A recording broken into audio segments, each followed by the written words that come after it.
These young children in Pakistan are proud to show off their haul of old syringes, collected from a few hours trawling through a city rubbish tip. A quick rinse in cold, contaminated water and they'll be able to sell them for reuse. They don't know it, but their goods have a deadly price tag. Traditional syringes are meant to be disposable, but in reality in the developing world they're used time and time again by unscrupulous doctors who buy them because they're cheap.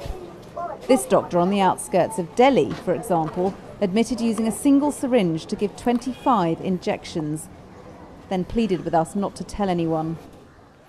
Each year, unsterile syringes cause 1.3 million deaths worldwide.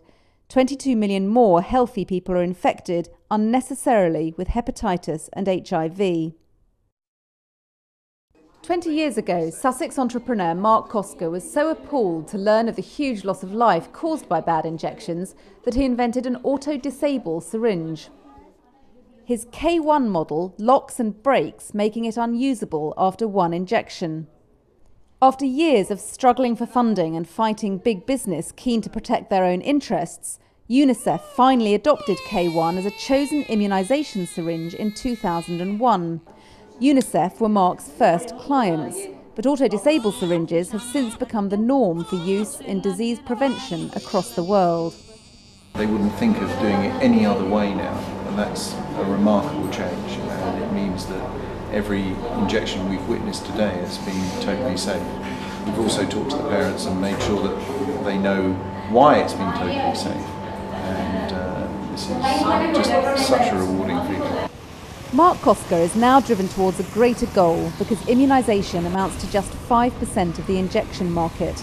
The remaining 95% of injections are curative. Patients need jabs of vitamins, antibiotics, or to combat malaria, for example. The risks are the same, but tens of millions of people aren't getting to hear the message. Educational campaigns like this one by the World Health Organization are shown at medical conferences. But Mark passionately believes that teaching a generation of children about safe injections is the key to saving lives.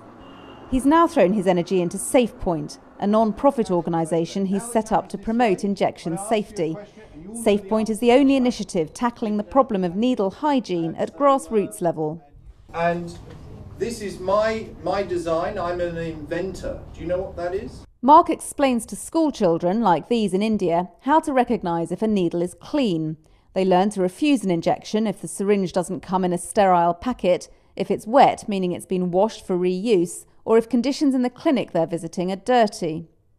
In addition, with the blessing of numerous health ministers, he's set up SafePoint centres in 7 countries, including India, Pakistan, Malaysia and Indonesia. Each centre trains and employs local staff who spread the safe injection message in schools, clinics and local communities. Mark proved his tenacity with the eventual success of K1. Auto-disable syringes have already saved millions of lives, but there's a long way to go.